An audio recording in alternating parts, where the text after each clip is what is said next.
He now says those comments that we just played have been taken out of context as part of a bullshit narrative, and he says this. Now, this is one rogue motherfucker within the Sikh community. Think of all the rapes every week, by members of the Islamic community. Not just that, those quoting the Quran whilst committing acts of terrorism and jihad every week. Pretty extraordinary, Michael. And this is my problem with Robinson, is I think he's just a massive Muslim-hating grifter. There is a difference between confronting a serious crime and exploiting a serious crime. And in this case, that difference is impossible to miss. Henry Nowak was murdered by a Sikh man. That is a fact. But within moments of that tragedy, Tommy Robinson stood in front of a crowd and started talking about Pakistani Muslims. Not because a Pakistani Muslim committed the murder, not because Muslims had anything to do with Henry's death, but because Robinson already had a political narrative about Muslims, and suddenly a Sikh killer was being used to reinforce it. And then something even more revealing happened.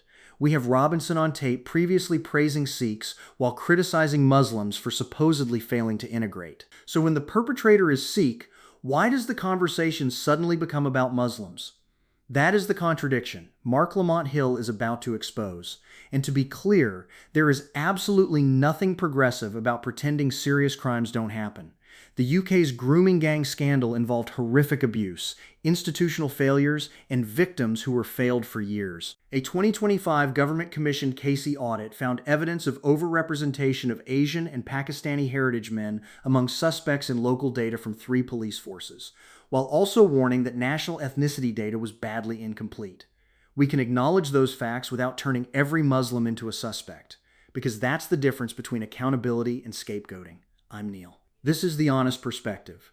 Truth over propaganda.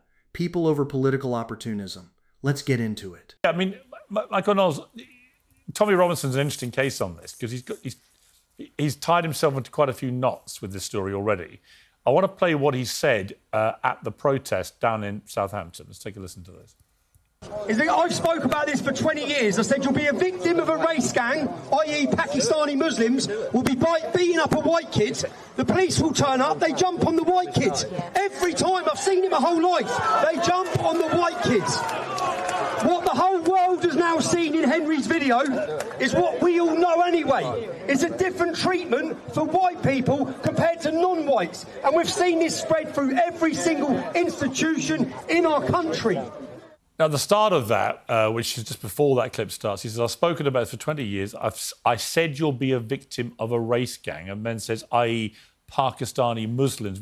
Now, Pakistani Muslims had nothing to do with this, right? And this is a classic Tommy Robinson play where he tries to smear Muslims over something they have nothing to do with at all. Everyone knows that. And one of the reasons might be, and I'll play a second clip here, this is him talking about Sikhs several years ago.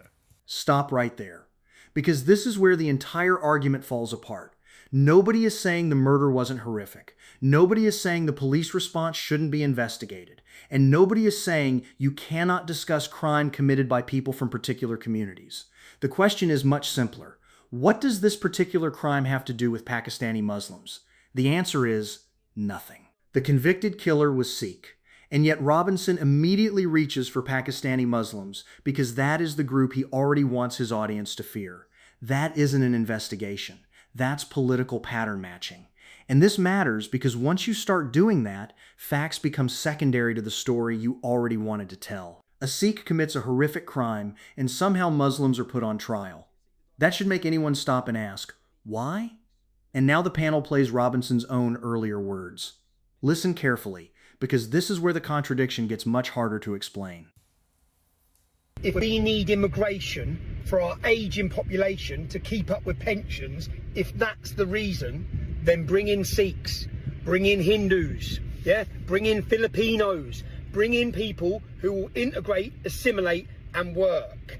All the history of Luton Town, this is now an Islamic town. And if this were a Sikh town, would you have the same problem? I wouldn't have a problem, no. Tell me why. No, because the Sikh community integrate, assimilate, and they work very hard. There's no dominating gangs. They're not attacking our culture. In fact, they integrate and they feel and they become British. Come to our event.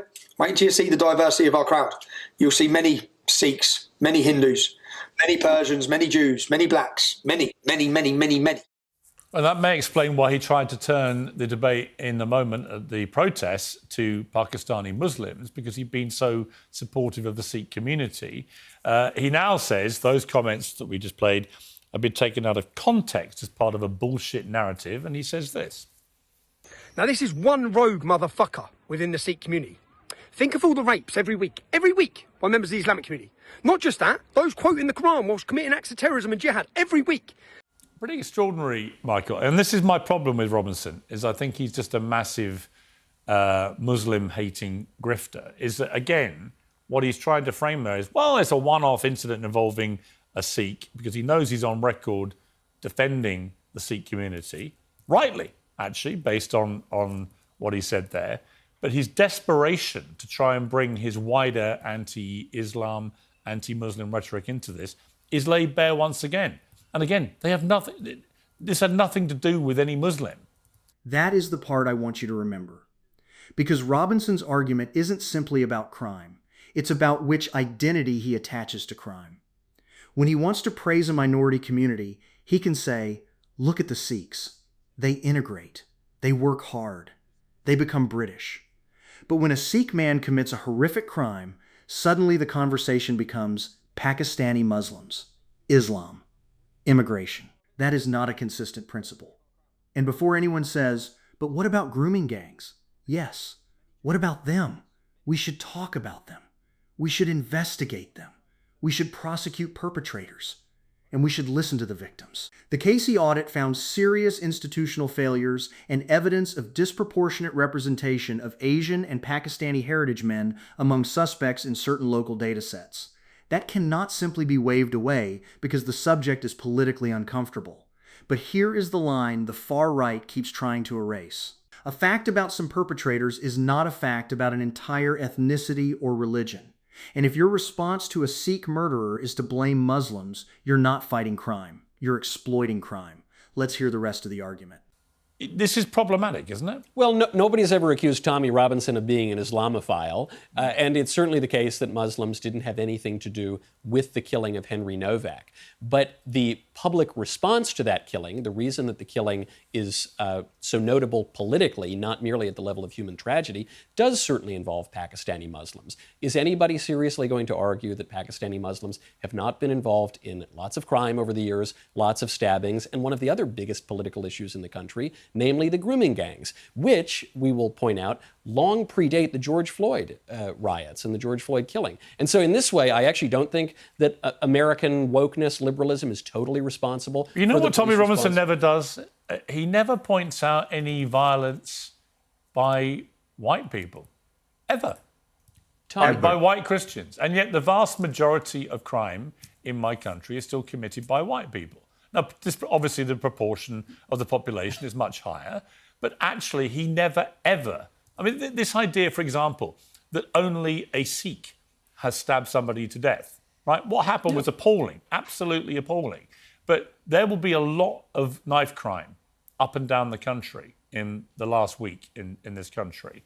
And I can pretty well guarantee the vast majority will not have been committed by Sikhs, right? But he will never, ever talk about any crimes committed by white people. And that to me, is part of the problem here. That is what's creating a lot of the tensions, is that he likes to create an impression that it's only the Pakistani Muslims committing all these crimes. So even when there's a crime committed by a Sikh against a white English young teenager, he has to immediately deflect back to Muslims and Islam. But, well, Tommy Robinson doesn't talk about marginal tax rates either. I mean, in defense of Tommy, what he's talking about, his chief political issue is migration and the Islamification of the United Kingdom. And those are real political issues. Obviously, the British people care very much about it. They voted for the Brexit. They didn't get the Brexit, unfortunately. They didn't get much of what they voted for. Well, because the Brexit doesn't really exist in the way that we were sold. I mean, that's the right. It's been 10 years, and the truth is Brexit was sold to the country by a bunch of snake oil salesmen.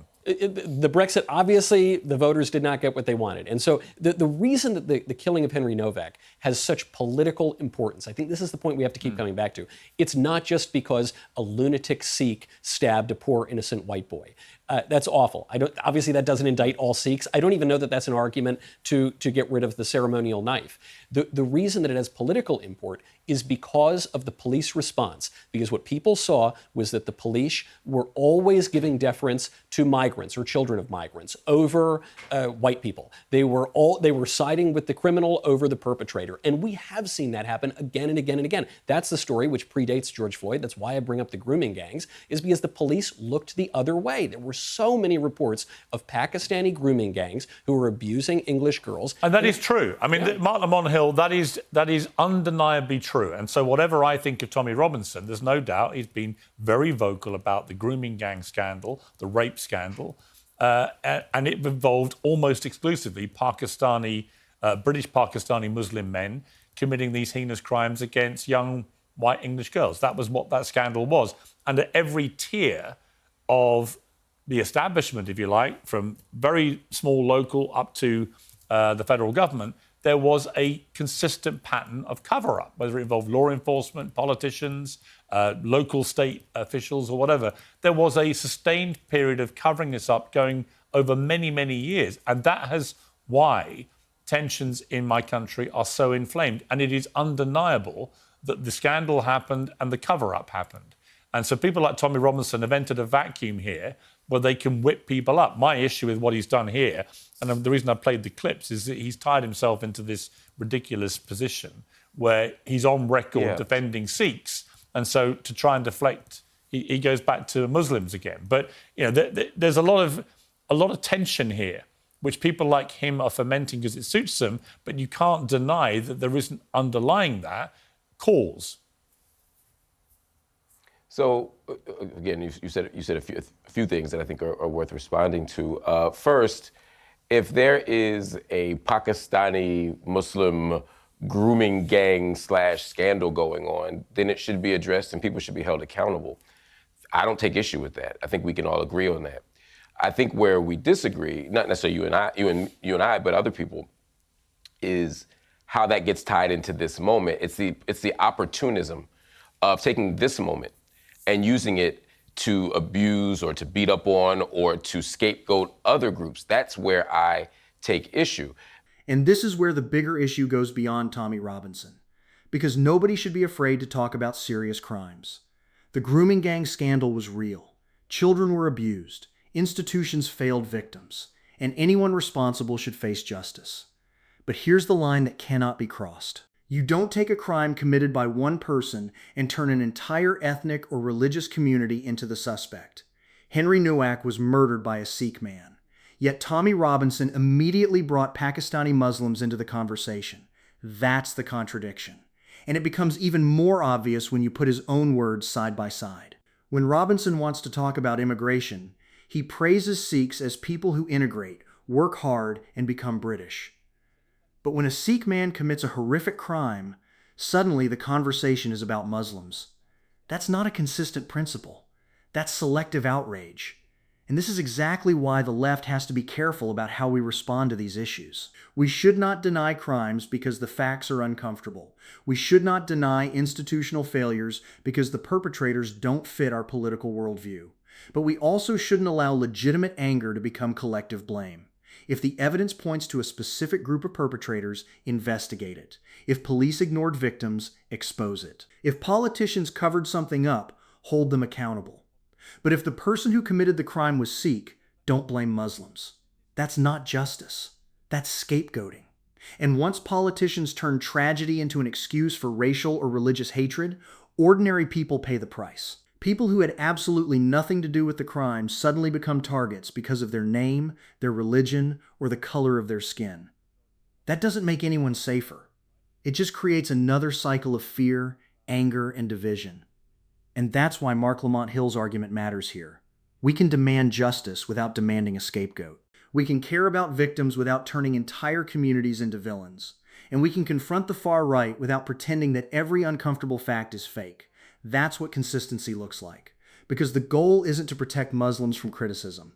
The goal is to make sure everyone is judged by the same standard. And when someone takes a tragedy involving one individual and immediately tries to make it about an entire community, we should call that out, regardless of who is doing it. If you believe politics should be about justice instead of scapegoating, evidence instead of rage bait, and accountability instead of division, subscribe to The Honest Perspective. Truth over access. People over profits. Live. Uncut. Unfiltered. I'm Neil. Don't let politicians turn somebody else's tragedy into your reason to hate your neighbor. That's The Honest Perspective. And that's where I'll leave you.